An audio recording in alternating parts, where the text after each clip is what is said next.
여러분, 행복한 안식일이 시작되는 이 시간입니다. 오늘 날씨가 많이 추워졌습니다. 비가 오고 나서 꽤 저녁에 나올 때는 또 바람도 불고 하니까요. 낮에도 바람이 불었지만 저녁에 바람이 더 매섭고 추운 것 같아요. 오늘과 또 내일 이렇게 이번 주말에는 좀 추위가 있을 거라고 하는데요. 우리 몸을 좀 따뜻하게 하시고 감기에 걸리지 않도록 유의하시기 바랍니다. 요즘 감기 걸리신 분들이 참 많은 것 같아요.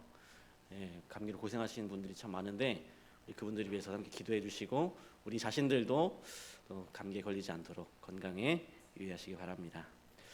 오늘도 이어서 욥기를 좀 살펴보는데요. 우리가 지난주에는 이 모든 것을 다 잃어버렸던 욥의 그 절규를 통해서 우리가 슬픔에 빠진 자들을 어떻게 이해해야 할지를 살펴보았는데요. 오늘은 조금 더 나아가서 어떻게 슬픔과 고난에 빠진 자들을 위로할 것인가 하는 문제를 한번 생각해 보도록 하겠습니다. 우리가 오늘 이 어떻게 슬픔과 고난에 빠진 자들을 위로할 것인가라고 하는 문제를 좀 이 질문에 대한 답을 찾기 위해서 정반대로 행동하는 그런 사람들의 모습을 좀 살펴볼 것입니다. 반면 교사라고 할 수 있는데요. 바로 욥과 대화했던 욥의 친구였던 이 엘리바스를 통해서 슬픔에 빠진 사람들에게 우리가 하지 말아야 할 것들을 한번 살펴보려고 합니다. 먼저 시편, 성경 말씀 시편 119편 71절의 말씀 보시도록 하겠습니다. 시편 119편 71절입니다.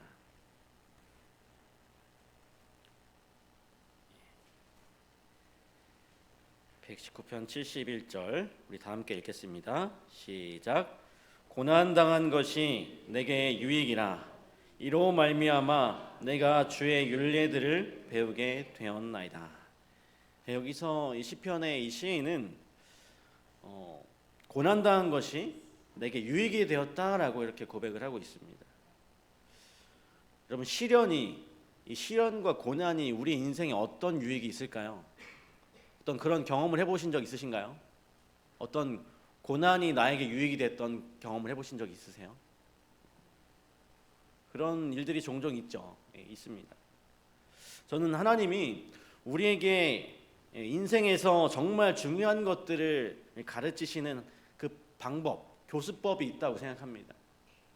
하나님이 우리를 가르치시는 아주 중요한 방법 중에 대표적인 것이 여러분 무엇일까요? 그것은 바로 사랑이죠. 사랑. 우리는 사랑받고 또 사랑하면서 정말로 소중하고 가치 있는 것이 무엇인지, 또 행복이 어떻게 생겨나는지 배우게 됩니다. 그리고 또 한 가지가 바로 이 고난이라고 하는 것입니다. 자주 우리는 이 고난이 아니면 배울 수 없는 것들을 이 고난을 통해서 배울 때가 있어요. 이러한 그 예들이 천연계와 성경에 아주 많이 있습니다. 요즘 우리들이 살아가는 이 삶 속에서 우리는 자꾸 좀 불편한 것보다는 좀 고생스러운 것보다는 편한 것을 추구하며 살아가죠. 편한 것을 추구하는 쪽으로 갑니다. 예를 들어서 우리가 이 계단을 올라가는 거 참 힘들어요. 1층 정도 올라가는 건 좀 쉽지만 아주 여러 층 올라가는 건 어렵습니다. 좀 힘들고. 그래서 승강기나 이 에스컬레이터를 사용하는 것이 편하죠. 그래서 우리는 계단이 있지만 그러한 장치들을 더 사용을 많이 합니다. 그러나 우리가 이 걷는 것이 귀찮지만 걸을 때 우리에게 큰 유익이 생기죠. 우리의 건강을 지킬 수 있는 그런 길이 열리게 되는 것입니다. 요즘 많은 분들이 또 여행을 좋아해요. 여행 좋아하시죠, 여러분들도? 예. 우리가 이제 이번 일요일에 또 소풍을 떠나는데 정말 추억이 되는 여행은 이 둘 중에 하나예요. 어떤 여행이 가장 추억에 남을까요? 이 두 가지 여행. 네? 맞아요. 진탕 고생하는 그런 여행이 추억에 남고, 또 아니면 사랑하는 사람과 함께하는 그 여행이 참 기억에 남고 추억이 됩니다. 이 성경을 봐도 이 시련은 자주자주 이 축복의 통로가 되는 것을 우리가 볼 수 있어요. 가장 대표적인 것이 바로 예수님의 십자가였습니다. 예수님의 그 십자가는 우주 역사상 가장 큰 시련, 가장 큰 그 극심한 고통이었습니다. 그러나 이 십자가를 통해서 예수님은 가장 귀중한 일들을 이루셨죠. 그래서 이 시련이 나쁜 것만은 아니다라고 이렇게 말합니다. 특별히 이 시련이 주는 유익 중에 한 가지로 아주 크고 중요한 문제를 깨닫게 해준다고 이렇게 말을 해요. 욥기서 1장과 2장을 지나면 그 다음은 이 내용이 마치 이 백분토론처럼 진행이 돼요. 나중에 하나님까지 출연하시는데요. 그런데 이 토론의 주제가 무엇이었냐면 신학과 고통과 철학과 신앙, 생명과 죽음, 아주 무거운 주제들입니다. 이 토론의 주제들이 TV 프로그램으로 치면 굉장히 근본적이고 묵직한 주제를 다루는 이런 토론쇼라고 하는 것이죠. 보통 이런 프로그램들을 사람들이 좋아할까요? 안 좋아할까요? 별로 안 좋아합니다. 그래서 MBC 그 100분 토론 시청률이 보통 3%에서 4% 정도 된대요. 그리고 아침에 나온 그 아침마당 프로그램이 6%에서 7% 정도 된답니다. 시청률이. 그리고 드라마는 시청률이 아무리 낮아도 10%는 된대요. 그래서 우리가 욥기 1장과 2장은 잘 압니다. 잘 읽어요. 왜냐하면 그게 드라마거든요. 잘 읽는데 그런데 3장 이후로는 잘 읽질 않습니다. 잘 안 읽혀져요. 이거는 마치 100분 토론보다 더 무거운 주제를 다루고 있기 때문에. 그러나 이 시련은 우리로 중요하지만 바빠서 평소에 잊고 살고 있었던 것들을 돌아보게 하는 그런 기능이 있습니다. 건강이 너무나 중요하지만 신경 안 쓰고 살다가 아프면 관리를 하기 시작하죠. 가족들이 너무 소중하지만 바쁘다는 핑계로 이 가족들과의 시간을 미루다가 가족 중 누군가에게 어떤 큰 문제에 빠지고 큰 일이 생기면 다른 일들을 다 미뤄두고 그 일을 우선시합니다. 시련에서 얻는 유익 중에 가장 중요한 것은 이 고난이 아니었다면 하나님을 전혀 찾지 않았을 사람이 하나님을 바라보게 된다는 것이겠죠. 욥도 이 고난을 통해서 하나님을 더욱 깊이 알고 한층 또 진보한 신앙을 가지게 되는 것입니다. 그래서 우리는 고난도 쓸모가 있다라고 말할 수가 있는 것이죠. 이 욥기 4장에는 이 욥의 친구 엘리바스의 주장이 나옵니다. 이 엘리바스가 욥에게 아주 일장연설을 해요. 이 엘리바스의 연설의 제목을 붙이자면 슬픈 영혼에게 해서는 안 될 말이라고 제목을 붙일 수 있을 것 같아요. 이런 슬픈 사람에게 안 될 말을 할 사람을 일컬어서 밉상이라고 하죠. 차라리 아무 말도 하지 않았으면 나을 텐데 말을 하면 할수록 얄미워지는 것입니다. 우리가 장례식장에 가서 보통 조문을 하고 유족들과 인사할 때 여러분 뭐라고 말씀하시나요? 조문을 마치고 인사할 때 사실 그들에게 어떤 말을 해도 위로가 되지 않습니다. 그래서 이 장례식장 인사말 중에 한 가지가 뭐라 드릴 말씀이 없습니다. 이런 말을 하죠. 이 말은 위로해주고 싶지만 우리 안에 위로의 능력이 없음을 안타까워하는 그 말입니다. 욥의 친구들, 욥이 그렇게 고난당하고 있는데 욥의 친구들이 어떻게 했을까요? 그 처음 시작은 참 좋았어요. 욥의 세 친구가 아주 멀리 살았었나 봅니다. 각각 다른 지방에서 그렇게 살다가 욥이 고난당하고 있다는 소문을 듣게 된 것입니다. 그리고 욥기 2장 11절을 보면 서로 약속을 잡고 함께 욥을 방문하게 되는 거예요. 그리고 와서 보니까 욥의 형편이 어떻습니까? 정말 말이 아닌 거예요. 그래서 해줄 말도 없고 한숨밖에 안 나옵니다. 이들이 옷을 찢고 같이 울고 먼지를 뒤집어 쓰고 욥의 곁에서 7일간을 함께 지내요. 아무 말도 없이 그의 곁에 그저 앉아 있었습니다. 정말 멋진 친구들인 것 같아요. 더욱이 지금 이 욥이 앓고 있는 병이 성경에 정확하게 어떤 병명으로 나오진 않았지만 대략 알 수 있는 것은 피부병의 일종이거든요. 옮을 수도 있는 것입니다. 그런데 일주일 동안 그와 함께 하는 거예요. 우리가 일반적으로 좀 알려진 이미지보다 이 친구들이 굉장히 좋은 사람들이었던 것 같습니다. 그리고 여기까지는 참 잘했어요. 위로를 잘했습니다. 위로의 기술 3가지가 있는데요. 첫 번째는 함께 해주는 것입니다. 슬픔과 이 절망에 빠진 이 사람들에게 누군가 곁에 있다는 사실이 정말 큰 힘이 되는 것이죠. 그래서 위로하기를 원한다면 함께 해야 하는 것입니다. 두 번째는 들어주는 것입니다. 들으면 그 사람의 처지가 이해가 되고 공감이 되는 것이죠. 우리는 그 사람의 마음을 들여다볼 수가 없기 때문에 상대방의 슬픔이 얼마나 깊은지 얼마나 슬픈지 알 수가 없어요. 들어봐야 아는 것입니다. 그 사람의 이야기를. 이렇게 들어주는 것만으로도 사람들의 슬픔을 경감시켜 줄 수 있다라고 하는 것입니다. 그리고 마지막으로 3번째는 이 손을 잡아주고 안아주는 것입니다. 돈도 안 들고 어렵지도 않지만 가장 효과적인 위로의 방법인 것입니다. 그리고 이러한 위로의 이 3가지 방법을 우리 절망에 빠진 인류를 위해서 예수님께서 하신 일이었어요. 예수님은 인간으로 오셔서 또 성령으로 우리와 함께 하셨고 우리의 기도를 들어주십니다.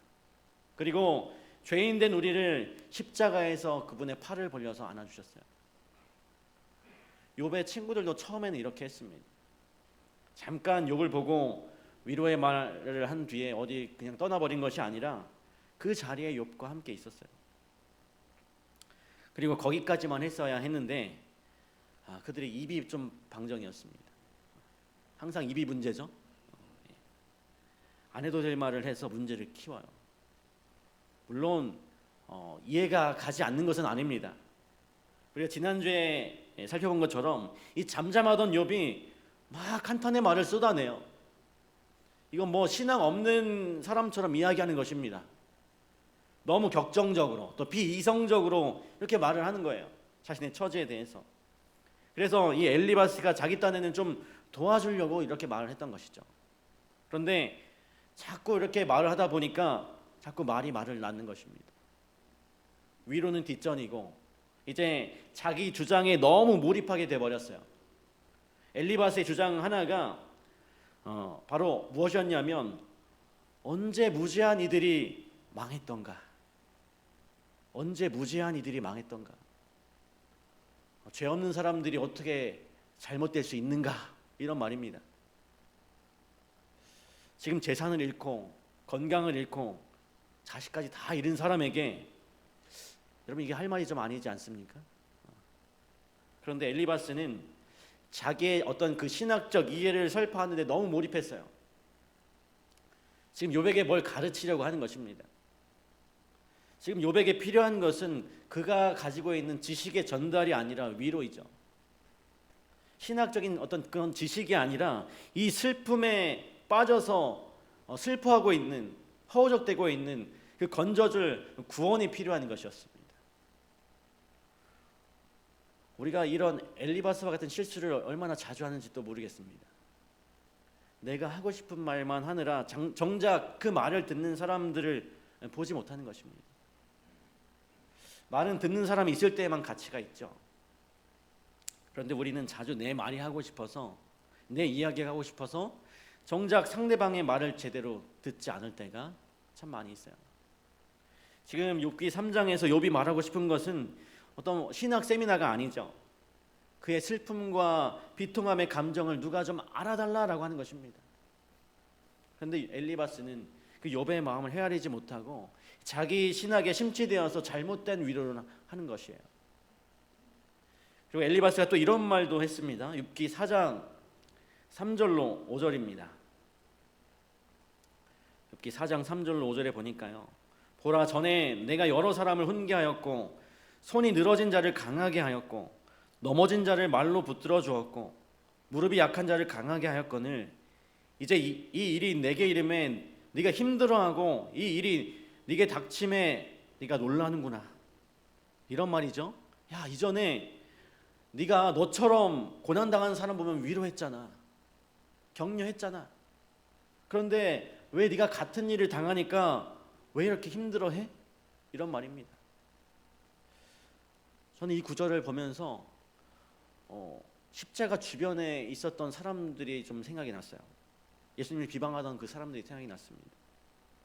누가복음 23장 35절에 보니까요.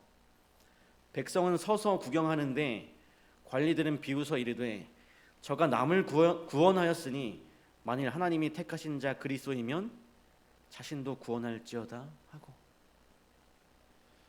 우리가 참 조심해야 해요. 우리가 자칫 자기 신앙과 자기 신학에 빠져서 나의 의의를 앞세워서 말하게 되면요, 나도 모르게 사탄의 말을 할 때가 있습니다. 이 엘리바스가 나쁜 사람은 아니거든요. 오늘 계속 살펴보겠지만 아주 매우 신실한 신앙인이었습니다. 이 엘리바스가. 그리고 친구의 고통을 함께 아파할 줄 아는 사람이었어요. 그런데 이런 실수를 했습니다. 그가 왜 이런 실수를 했을까요? 여기에 우리가 배울 교훈이 있는데요. 나의 신앙 경험과 나의 성경 지식이 영혼에 대한 사랑보다 앞서서는 안 된다고 하는 것입니다. 내가 경험한 하나님이 주신 너무나 아름다운 영적인 경험이라고 할지라도 자칫 사람을 멍들게 하고 더 아프게 할 수 있다라고 하는 것이죠.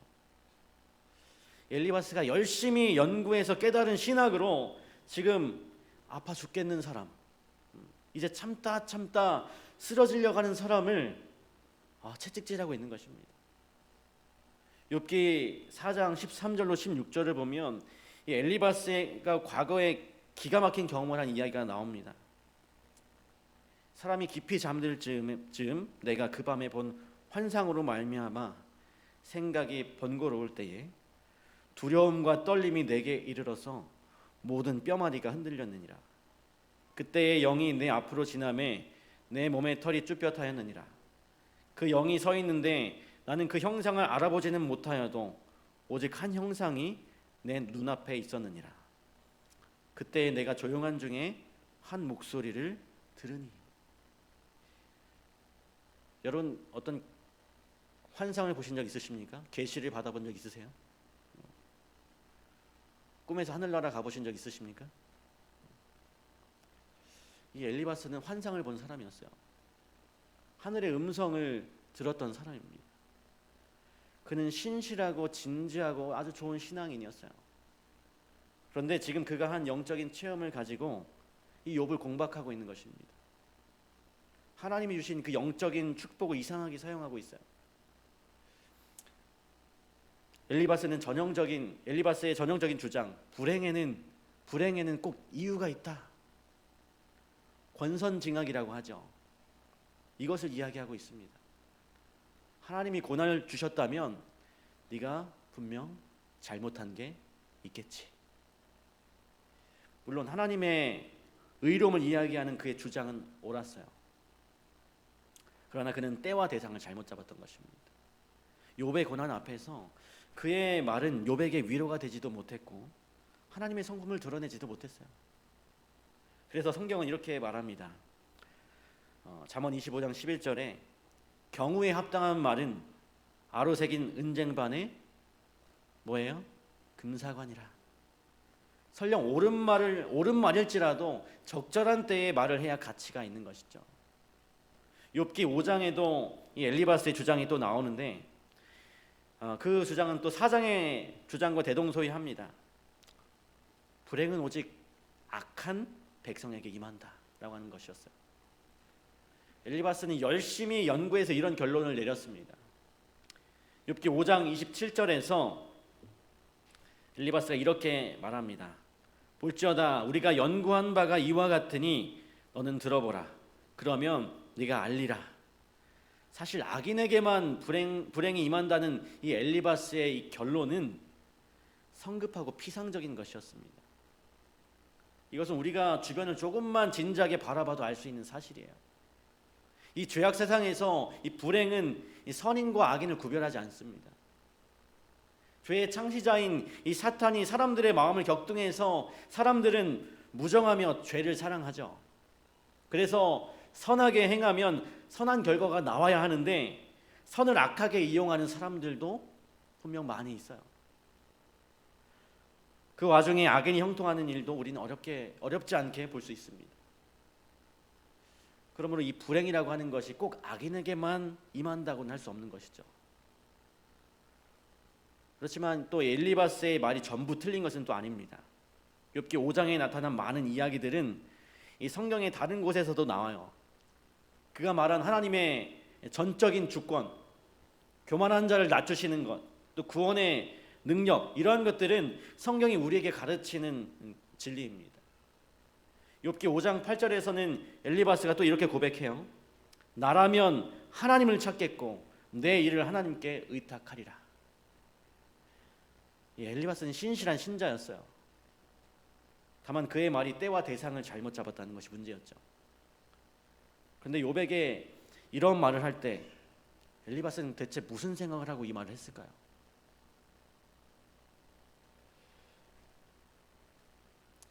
이 성별이 나오진 않지만 이 엘리바스는 남자였을 것입니다. 이 남자들은 누군가가 자기 고민을 말하면 어떻게 하려고 할까요? 남자들의 성향이 해결하려고 합니다. 해결책을 얘기해 주려고 해요. 그래서 남자들은 누군가 고민할 때 척척 해결책을 주지 못하면 자기가 능력이 좀 없다고 생각을 하는 것 같습니다. 그래서 그냥 들어주기만 해도 되는데 듣고만 있는 걸 잘 하지 못해요. 이 엘리바스는 욥의 말 가운데서 하나님을 오해하고 있다고 느낀 것 같습니다.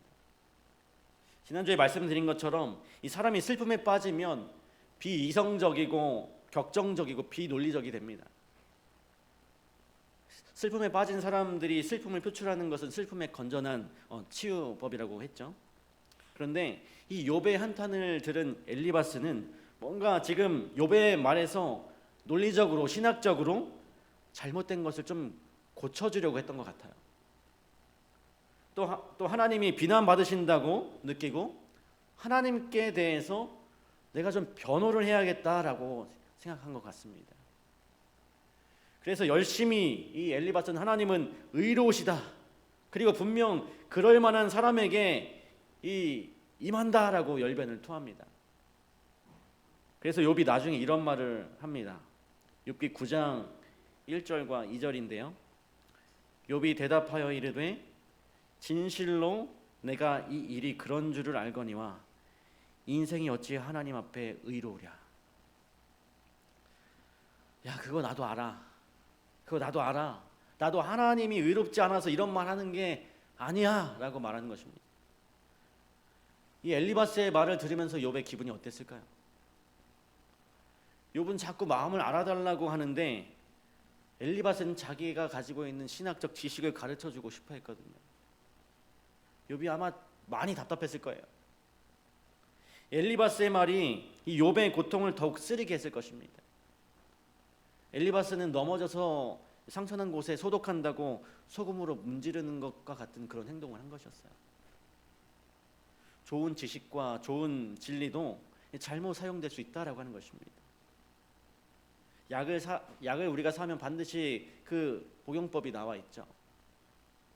의사의 처방을 따라 또 사용법대로 사용하지 않으면 그 약이 독이 될 수도 있습니다. 진리도 바로 올바른 방법이 있는 것입니다.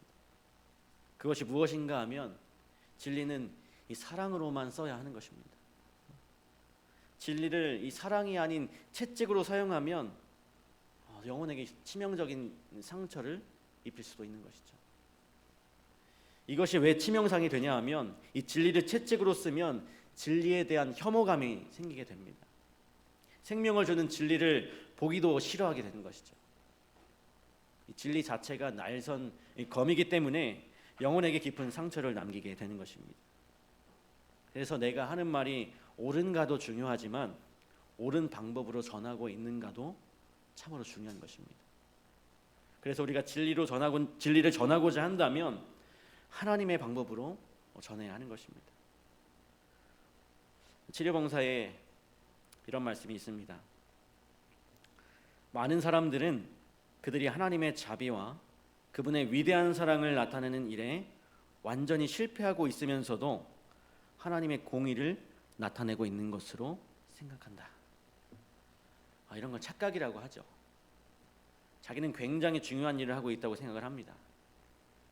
내가 어떤 잘못된 것을 바로잡고 하나님의 공의를 나타낸다고 생각을 해요. 그래서 엄격하고 가혹하고 냉랭하게 말을 합니다. 사실 이것은 제 이야기예요. 때로 저희 아이들이 뭔가 잘못했을 때 제가 이렇게 하거든요. 뭔가 좀 더 확실하게 교육해야 한다고 생각을 해서 더 무섭게 할 때가 참 많이 있습니다. 물론 처음 의도는 좋은 의도예요. 아이들이 잘못된 행동이나 습관을 바꾸기를 원하는 것이죠.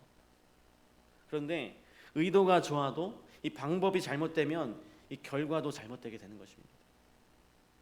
더 정확히 말하면 의도가 좋아도 그것을 사용하는 사람이 제대로 되어 있지 않으면 결과를 망치게 되는 것입니다. 이런 것입니다. 아무리 깨끗한 물도 더러운 관을 지나서 나오면 그 물이 더러워지는 것이죠. 나는 하나님의 의를 아이들에게 가르쳐주고 싶은데 내가 의로운 상태가 아니면 그것이 안 된다라고 하는 것입니다. 결국 하나님의 이 의는 이 사랑인데요. 내가 하나님의 사랑으로 가르쳐야 이 의로움도 가르칠 수 있는 것입니다. 내 안에 사랑이 없는데 아무리 의로움을 가르치려 해봤자 거기서 이 아이들은 무정함과 비정함만 배우게 되는 것입니다. 진리는 이 사랑으로 전해져야만 하는 것이라고 하는 것. 사랑이 없이 이 진리를 전하는 것은 불가능하다라고 하는 것을 여러분 기억하시길 바랍니다. 오늘 우리는 이 욥의 친구 엘리바스를 통해서 이 슬픔에 빠진 자를 위로자가 어떻게 더 아프게 할 수 있는지를 좀 살펴보았어요. 우리는 반대로 해야겠죠? 이 엘리바스가 욥에 대해서 이 동정심이 없었던 것은 아니었습니다. 분명 그를 동정하고 가슴 아파했어요. 그의 처지 때문에. 단지 그가 하나님의 성품을 변호해야 할 필요성 때문에 그의 동정심이 뒤로 밀려났을 뿐이었습니다. 참 아이러니한 일이에요. 하나님의 의로움을 드러내기 위해 엘리바스는 열변을 토했는데 결과적으로 그는 하나님의 품성을 드러내지 못했습니다. 자기 친구 욥을 공박하는 이 엘리바스의 이 모습을 하나님을 믿지 않는 사람들이 봤다면 어떻게 생각했을까요? 너무나 처절하고 비극적인 상황에 놓인 사람을 이 세 사람이 둘러싸고 말로 공격하는 것을 봤다면 거기서 누구를 보았을까요? 그들이 하나님을 보았을까요? 우리가 사랑을 잃어버리면 이 사랑을 잃어버리면 우리는 진리도 잃어버리는 것입니다. 바로 이 사랑이 이 진리예요. 오늘 이 사랑이 우리 안에 없습니다. 우리 안에 없어요. 원래는 이 사랑이 없지만 우리는 하나님께 그 사랑을 받아야 하는 것입니다. 오늘 이 말씀의 주제는 하나님의 사랑으로 슬픈 자를 위로하라입니다. 슬픔에 빠진 사람들에게 필요한 것은 어떤 논리나 신학이 아니라 사랑의 위로라고 하는 것. 오늘날 이 세상에 가장 필요한 중요한 진리, 그것은 바로 하나님의 사랑입니다. 오늘 우리 모든 성도님들께서 이 하나님의 사랑을 우리 주님께로부터 받아서 함께 사랑하고 함께 위로하는 우리 모두가 되길 간절히 바라면서 오늘 말씀을 마치도록 하겠습니다.